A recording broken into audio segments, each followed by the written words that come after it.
دوستوں، میں آپ حضرات کے سامنے ایک ایسا واقعہ عرض کرنے والا ہوں کہ آپ کی آنکھیں حیرت کی وجہ سے کھلی رہ جائے گی۔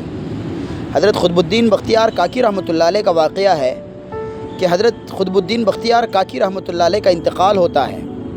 ہونے کے بعد بہت بڑے اللہ والے تھے حضرت کی نماز جنازہ میں شریک ہونے کے لیے دور دور سے لوگ آتے ہیں۔ اتنا زیادہ مجمع اور بھیڑ ہو جاتی ہے کہ جہاں تک نظر پہنچے وہاں تک لوگ نظر آتے ہیں۔ اب ایک آدمی آگے بڑھتا ہے، آگے بڑھ کر کہتا ہے کہ حضرت نے کچھ وصیتیں کی ہیں، اس وصیت پر عمل کرنا ضروری ہے۔ تو وصیتیں عرض کرنا شروع کرتا ہے کہ کہتا ہے کہ سب سے پہلی وصیت یہ ہے کہ حضرت نے فرمایا کہ میری نماز جنازہ وہ آدمی پڑھائے جس کے اندر 4 اوصاف پائے جاتے ہو۔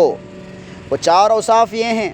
پہلا وصف یہ ہے کہ وہ جب سے بالغ ہوا ہے اس وقت سے اب تک اس کی تہجد کی نماز نہ چھوٹی ہو۔ اب لوگ پریشان ہو گئے کہ ایسا کون شخص ہو سکتا ہے۔ اس کے بعد دوسری شرط فرمائی کہ دوسری شرط یہ ہے کہ بالغ ہونے سے اب تک اس کی تکبیر اولیٰ فوت نہ ہوئی ہو۔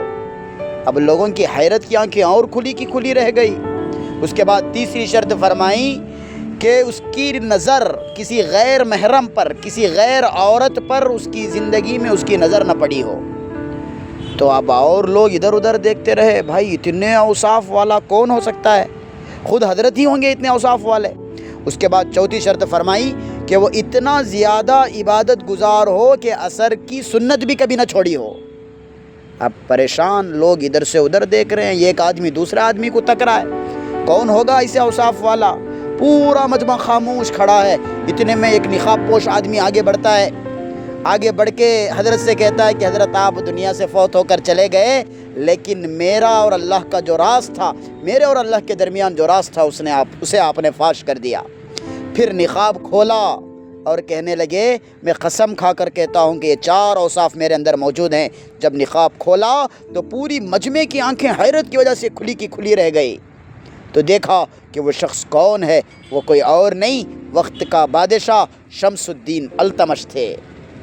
ہم چھوٹی چھوٹی چیزوں پر بہانہ بنا کر نمازیں چھوڑ دیتے ہیں، اللہ کی عبادتوں کو ترک کر دیتے ہیں۔ کیا ہماری ذمہ داریاں جو ایک فیملی کو پال رہی ہیں وہ ایک ملک کی دیکھ بھال کرنے والے بادشاہ سے بڑھ کر ہو سکتی ہیں؟